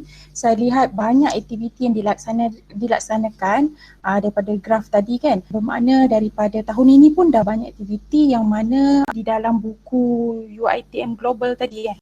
Buku ni MU 2021. Arahan kerja Inka MU 2021 tu ada berkenaan dengan perancangan strategi yang mana lebih berfokuskan kepada penjanaan keuangan. Okey, sebagaimana yang kita tahu macam kami lah di unit pengurusan kualiti, kami memang pengurusan universiti selalu jana income. Kami duk fikir apa benda nak jana income sampai ke lain ni tak tahu apa benda nak dijana ni kan. Jadi mungkin Puan Siti boleh sharekan salah satu daripada penjanaan yang pernah dilaksanakan yang mana di bahagian kualiti ni boleh laksanakan supaya mungkin boleh bagi kami sedikit idea dan sebagainya. Itu saja soalan saya. Okey, okey doktor, saya rasa berkenaan dengan pengalaman dari segi penjanaan pendapatan, macam kita tahu kita di INCA kita banyak menjalankan latihan. Pernah dilakukan di mana untuk pensijilan khusus untuk lead assessor untuk ISO 9001 bawah proses kerja Dr. Nick Rusli. Mereka pernah menganjurkan khusus lead assessor ni kita jemput konsultan dari luar untuk melatih staf-staf yang berminat untuk menyertai program-program kami, program tersebut untuk mendapatkan certified sijil lah, mereka ini qualified untuk menjadi lead assessor. Jadi dari situ kami dapat menjana pendapatan lah, maksudnya bila kita nak bayar pada konsultan tu melibatkan jugalah daripada PTJ-PTJ mana kalau mereka berminat untuk menghantar staf-staf mereka yang kami cadangkan khusus tersebut, mereka boleh bayar kepada konsultan dan juga adalah peruntukannya untuk peringkat untuk INCA jugalah. Itu dari segi aktiviti yang pernah dilakukan. Kalau Dr. Nick Rusli ada nak tambah lagi ke berkenaan dengan kursus tersebut? Okey dah. Betul lah yang Ain cakap lah. Maknanya kursus itu selain daripada kadang-kadang sebelum ini kita nak pergi kepada nak dapatkan sijil lead auditors, kita pergi kepada kursus SIRIM kan? SIRIM yang bagi kita. So kalau di UiTM konsultan yang bagi latihan dan khusus sijilnya datang daripada SIRIM juga ke macam mana? Dr. Nick boleh bagi pencerahan sikit? Okey. Terima kasih doktor di atas soalan. Sebenarnya kita ada dua kursus audit dalam di INCA. Yang pertama kita buat kursus audit dalam untuk auditor dalaman UiTM yang mana tak memerlukan lead assessor, sijil lead assessor lah, sekadar sijil INCA untuk kita guna pakai dalam UiTM. Yang kedua kursus audit dalam yang melibatkan lead assessor. Kita pun ada lead assessor di kalangan warga INCA, warga UiTM, tapi tak semua ada. Cuma kita blendkan yang ada sijil lead assessor dengan ada sijil INCA. Okey, berbalik pada soalan Dr. Arasinah yang mention sebentar tadi, kita ada pelbagai provider ataupun konsultan yang kita lantik lah. Yang terkini kita berhubung dengan TOMSI yang mana kita menganjurkan tempat dan menyediakan what we so call peserta, dan pihak sana hanya datang bawa penceramah untuk conduct sesi dan mereka akan uruskan dari segi exam dan sebagainya, dan pensijilan tu berlaku what we so call oleh mereka lah, dan mereka salah satu anak syarikat yang saya kalau tak silap saya di bawah syarikat Korea. Kedua yang seperti yang Dr. mention tadi tu, ada di kalangan warga kita, warga UiTM ataupun INCA yang kadang-kadang kita tak cukup quorum untuk kita adakan kursus audit dalam. Jadi kita cadangkan mereka untuk mengikuti mana-mana program lead assessor, contohnya SIRIM lah, contohnya daripada SIRIM, contohnya daripada provider-provider yang lain.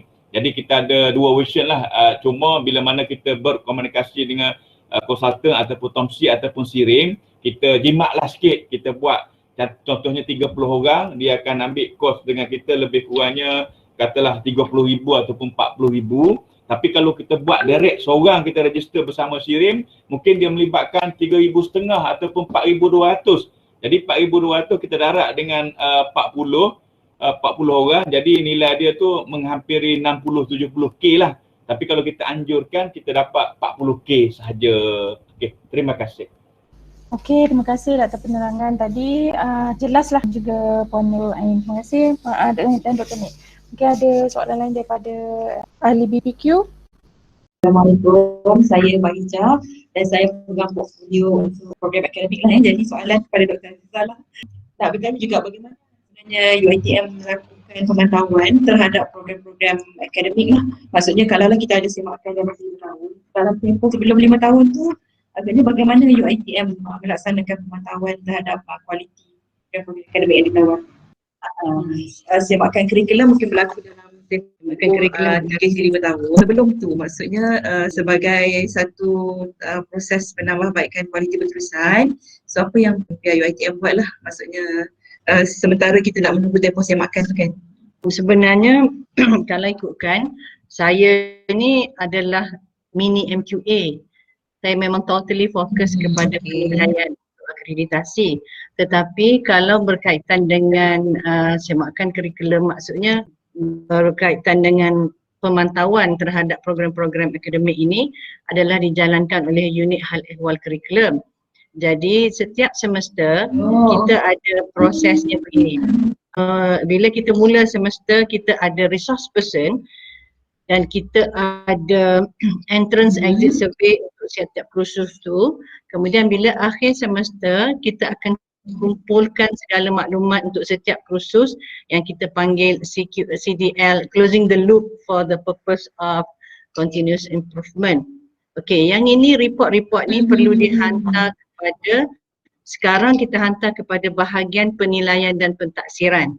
Mereka akan hantar dan bahagian penilaian dan pentaksiran akan menilai pencapaian begini, dan kita sekarang dalam proses untuk membuat pengauditan secara berterusan sebenarnya untuk penilaian ni.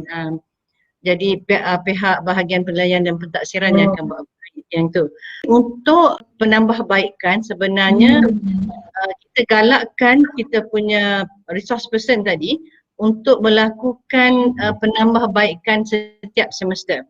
Jadi setiap semester sekiranya mereka merasakan keperluan untuk mengubah sedikit cara penyampaian ke apa, dia boleh buat perubahan itu dan membuat pemakluman di JAF, Jawatan Kuasa Akademik Fakulti. Itu adalah jawatan kuasa yang tertinggi lah untuk peringkat fakulti kan. Jadi perubahan-perubahan yang kecil ini boleh dibuat secara berterusan. Maksudnya doktor, unit hal ehwal akademik ni bukan berada di bawah INKA lah, yang maksudnya satu unit yang lain. Ya, dia berada di bahagian hal ehwal akademik di bawah Timbalan Naib Chancellor Akademik dan Antarabangsa. Jadi sekarang ni dia macam saya stand alone. Jadi saya ni total unit saya total MQA. Tetapi unit yang dikendalikan oleh Dr. Nick akan membuat pemantauan terhadap operasi ni. Contohnya Dr. Nick kata tadi dia buat ERIQMS.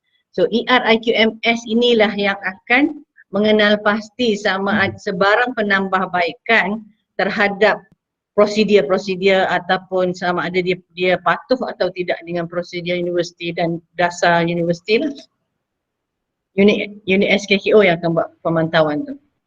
Jadi kita ada unit yang mengeluarkan dasar di mana bahagian hal ehwal akademik. Saya adalah unit yang menilai sama ada program itu memenuhi kehendak KOPA, dan Dr. Nick punya akan membuat pemantauan. Jadi bila keluar report sepatutnya fakulti dan kampus tu boleh ambil penambahbaikan lah kat situ, tindakan penambahbaikan yang berlaku. Tetapi sekarang kita ada satu unit lagi yang dulu kita panggil unit peperiksaan, tetapi kita dah ubah menjadi bahagian penilaian dan pentaksiran. Bahagian penilaian dan pentaksiran akan memantau solely on the penilaian. Baik. Itu je. Ada lagi ke yang perlu? Maksudnya auditan dalaman tu maksudnya bukan IQA bertindak sebagai mini MQA, cuma auditan dalaman lah maksudnya dilakukan oleh bahagian unit hal ehwal kurikulum lah ya. Unit hal ehwal kurikulum dia mengeluarkan dasar tu, yang memantau adalah unit SKKO. Dr. Nick yang akan pergi kepada fakulti dan kampus tadi, dia guna Kopia untuk melihat pengendalian program dan juga pengendalian institusi secara keseluruhan. Maksudnya pengendalian fakulti macam mana gitulah, based on Kopia. Baik. Terima kasih Dr. Aziza. Okay, terima kasih semua. Boleh saya mencelah sikit? Saya nak tanya tentang semasa membuat pemantauan, ada tak menggunakan sistem tertentu untuk bagi auditor untuk isi lah? Contohnya kalau di UPSI kita adalah apalah kan? Dan untuk ISO pula, adakah terdapat sistem, contohnya sistem ISO untuk auditor isi? Lepas tu selepas kita isi audit dalam, okay, adakah yang auditee boleh menjawab menggunakan sistem juga? Okay, terima kasih. Okey, terima kasih Dr. Tu. Cantik soalan dia yang sikit sebanyak membuka ruang untuk kami mempromosikan apa yang kami ada lah. Apa yang kami buat untuk ISO, kita ada sistem sepadu dan juga TK untuk memastikan bahawa kita boleh tengok report kita anywhere, anyone, anytime. Dan pada masa yang sama kita mengamalkan konsep yang mana auditi boleh memaklumkan tindakan mereka kepada sistem kita dan ketua sistem audit kita akan memantau dan pemantauan dilakukan barulah kita membuat audit susulan. Memberi gambaran bahawa kita dapat signal bahawa auditi dah bersedia ataupun auditi dah kata dah dia dah buat, barulah kita ke sana. Tak adalah kita kata okey audit susulan kita nak buat sekian-sekian tanpa we do not know anything what happened there before we move to that particular area lah, that particular places. Lepas tu yang kedua berkaitan dengan IQMS untuk Kopia, kita pakai tool yang lain yang mana tool TK kita guna Kopia sebagai main dan ISO sebagai pembantu. Manakala dalam sepadu ataupun dalam TK tadi tu kita gunakan ISO sebagai main dan Kopia sebagai pembantu. Maksudnya kita ada mapping kata. Kita ada mapping Kopia dengan ISO yang mana bila mana kita melakukan audit benda tu berlangsung secara sekali. Walaupun kita tengok dari segi Kopianya kita tak perlu develop question sebab very specific question dah ada pada Kopia. Dan Kopia kita tengok base pada markah 1 hingga 5. Namun begitu ISO kita nak perlu develop question dan sebagainya untuk memastikan yang evidence yang kita dapat tu patuh kepada kriteria yang kita guna pakai untuk ISO. Jadi secara kasarnya kami ada 3 sistem doktor untuk memastikan bahawa benda tu berjalan untuk kebaikan auditi dan juga auditor. Yang mana sebelum ni kita buat semi auto jadi memberi kekangan kepada pihak auditor untuk menghasilkan report. Jadi bila mana tahun ni 2021 ni 2021 kita dah laksanakan satu sistem yang dinamakan sebagai TK untuk memudahkan pihak panel. Dan pada masa yang sama kita juga mewujudkan satu sistem doktor untuk memastikan bahawa bukan sekadar panel sahaja mudah tetapi PTJ mereka pakai template yang kita buat secara online dan menggunakan template tersebut untuk mengisi evidence ataupun maklumat yang diperlukan oleh panel. Dengan kata lain secara kasarnya laporan semuanya online bermula pada Mac 2021. Sebelum ni kita buat separa tu. Ada yang berminat untuk masih lagi hard copy walaupun soft copy hantar. Tapi untuk 2021 deadline dia 31 Mac nanti. 42 PTJ kita dah buat taklimat pada awal tahun, akhir Januari dan juga awal Februari berkaitan dengan template kita dan juga susu atur bagaimana untuk memastikan bahawa pelaporan tu berkesan dan pada masa yang sama kita pun memberi latihan kepada panel kita bahawa pelaporan panel kepada PTJ pun sama berkesan. Jadi dua report tu kita kena pastikan berkualiti doktor. Yang pertama report daripada PTJ kepada panel dan maklum bala panel kepada PTJ pun sama, kena ada kualiti lah supaya apa, supaya kita Prodatin Dr. Su sentiasa memberi penekanan bahawa jadikan pelaporan audit sebagai rujukan utama PTJ untuk melonjak ke hadapan, tempat mereka berpijak untuk melangkah ke tempat yang lebih tinggi. Jadi itu saja yang dapat saya kongsi doktor. Cuma saya ada sertakan email saya dan juga nombor phone saya kalau masa yang kita ada ni tak sempat, saya alih-alih apa pandangan ataupun input-input yang lain ataupun pertanyaan yang lain saya akan bagi input lah doktor untuk hari-hari. Terima kasih doktor. Terima kasih Profesor Madya Dr. Nick. Sebenarnya saya nak mohon jasa baik untuk tunjukkan contoh tetapi mungkin masa tak berapa cukup. Nanti saya hubungi kemudian boleh tak doktor? Okey. Sebab kita pun baru lagi kan. Kita plan nak buat sistem ISO. So nak tengok contoh yang baik lah supaya kita dapat membuat kertas kita dan hantar kepada universiti. Okey, terima kasih. Okey, Assalamualaikum semua. Waalaikumsalam. Ya, Pak Sila. Terima kasih. Saya sangat seronok dengan sesi pada petang ini. Sesi yang dinanti daripada tahun lepas berjaya juga dilaksanakan walaupun dalam talian. Saya rasa sangat banyak input dan pengalaman yang dikongsikan tu insya-Allah dapat sedikit sebanyak mencetus idea lah di pihak kami. Cuma ingin saya perkenalkan diri, saya Puan Fazilah di BPQ, saya mengetuai unit pentadbiran dan kewangan, juga turut menguruskan KIK dan juga ISO. Untuk ISO saya dibantu oleh Dr. To yang merupakan ketua unit penanda arasan dan sistem kualiti. Walau bagaimanapun beliau juga merangkap ketua audit dalam universiti lah untuk ISO. Cuma saya nak tanya daripada sudut perjalanan audit, tim auditor itu sendiri bagaimana dilatih, bagaimana memastikan adanya minat ataupun pengekalan, sebab ada auditor tak minat jadi auditor sebab dia menimbulkan konflik kan. Daripada segi pengiktirafan bagaimana dari sudut honorarium tu kan. Boleh terangkan mungkin secara ringkas kot. Okey. Terima kasih Dr. Nurul Fazilah di atas persoalan. Sebenarnya Puan je, belum doktor lagi. Okey, insya-Allah. Amin. Itu doa sampai Puan Nurul. Okey.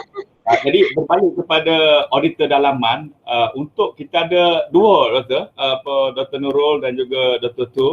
Yang pertamanya auditor dalaman di peringkat korporat, yang mana untuk memberi input kepada universiti, yang itu kita ada lebih kurangnya 40 semua 100% lead assessor. Okey. Yang auditor dalaman di peringkat fakulti, kampus dan juga PTJ, sebahagiannya lead assessor, sebahagiannya adalah auditor dalaman yang kita latih di INKA. Jadi berkaitan dengan dorongan dan sebagainya tu biasanya yang kami ajukan kepada mereka yang sikit sebanyak menarik minat mereka tu sebenarnya sistem penilaian universiti pun mengambil kira sumbangan mereka kepada universiti, dan kita pun di INKA melalui Prof.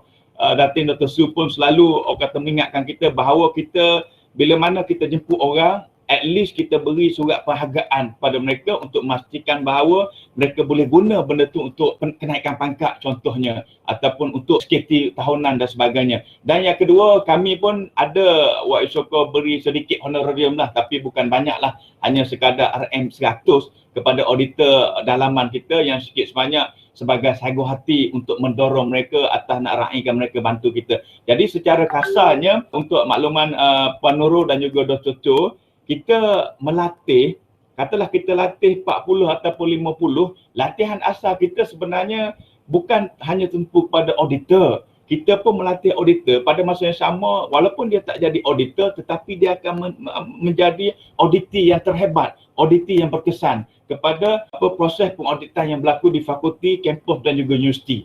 Bila mana kita latih mereka sebagai auditor, dia dah tahu dah cara-cara bagaimana nak buktikan evidence, bagaimana kepentingan evidence dan sebagainya, automatik mereka dikonsiderkan sebagai auditi yang terlatih.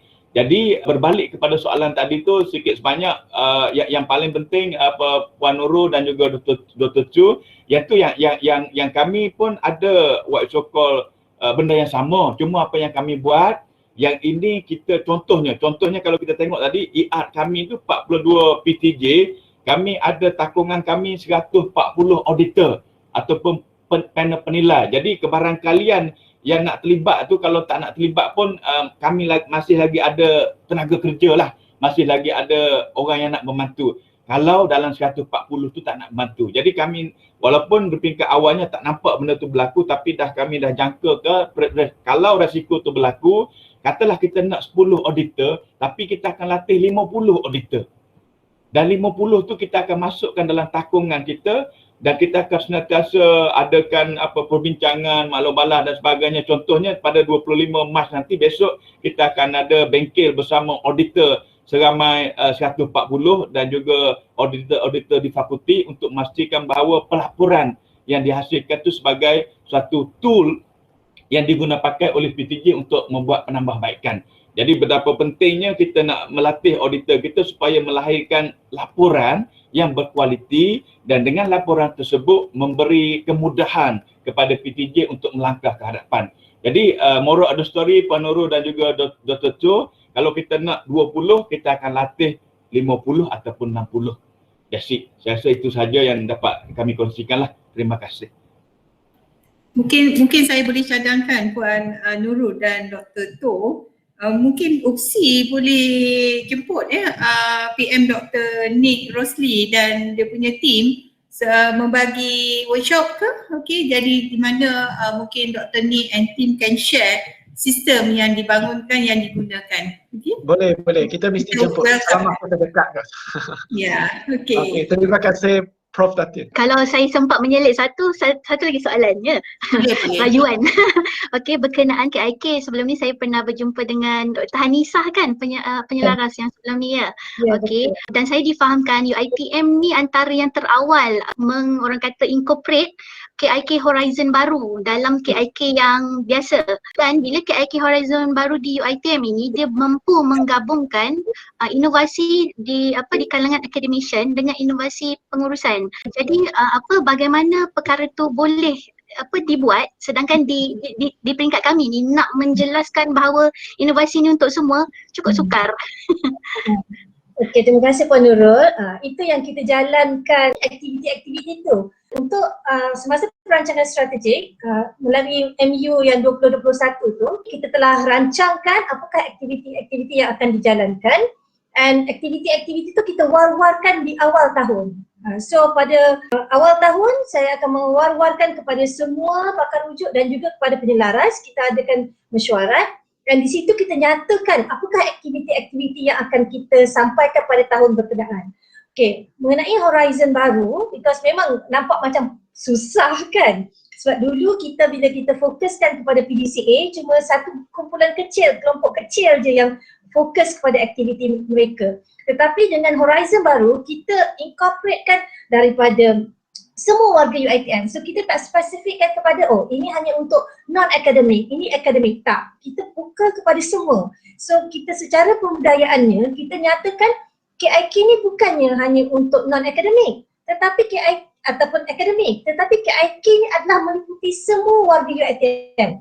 Whoever yang ada je nama pekerja UiTM, dia boleh dan layak untuk menyertai KIK. So di sini kita nyatakan bila kita ada 3 jenis inovasi, okay, 3 kategori inovasi itu, kita ada untuk sosial, kita ada untuk pengurusan dan kita ada juga untuk PNP, pengajaran dan pembelajaran.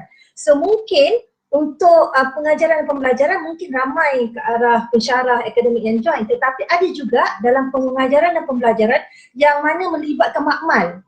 Makmal, studio, so ada juga yang melibatkan projek-projek begitulah.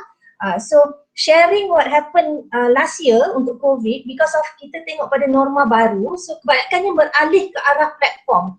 So platform ada because pemenang bagi idea unggul tahun lepas, dia menyediakan platform untuk pelajar-pelajar.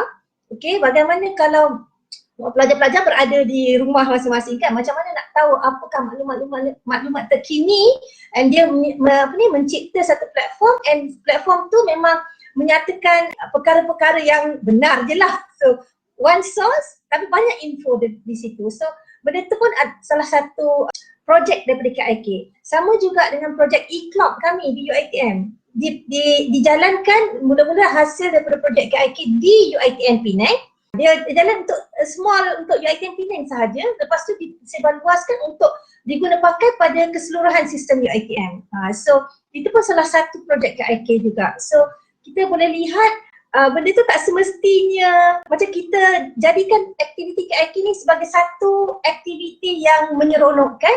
Tak kira jawatan kita letak tepi, tetapi kita nyatakan kita mahu menyelesaikan masalah dan kita nak memudahkan kerja semua orang. Bukan kerja kita je tapi semua orang. Mind setting tu kita kata bukannya ada jawatan ke apa, tapi kita nak semua orang dapat dipermudahkan urusannya, dan juga kita akan pastikan semua juga akan terlibat lah, daripada top management kepada juga jawatan yang ada. Itulah dia. Okay. Saya harap dapat menjawab ya Puan Nurul. Jelas. Terima kasih. Saya rasa tak ada lagi kot soalan. Saya akan kepada Yusuf. Ya. Okey, lepas tu Sazila. Jika semua persoalan telah dijawab, kami mengharapkan pihak BPQ berpuas hati dengan perkongsian pada hari ini serta dapat memanfaatkannya. Sebelum kita mengakhiri program ini, eloklah kita bersuah foto dahulu secara maya ya. Mohon semua membuka web kamera masing-masing Saya akan menyebut 1, 2, 3 ya. Kita buat 2 screenshot. Okay, ya, ready? 1, 2, 3. Okay, yang seterusnya kita buat gaya bebas. 1, 2, 3. Alright. Saya sudah program lawatan penugasan dari BPQ UPSI. Sebelum berakhir, kami mohon pihak BPQ menjawab kaji sidik program yang kami kongsikan di ruangan chat box. Terima kasih sekali lagi kepada pihak bahagian pengurusan kualiti UPSI dan pihak pengurusan INKA. Semoga kita bertemu lagi. Sekian, wabillahi taufiq wal hidayah. Assalamualaikum warahmatullahi wabarakatuh.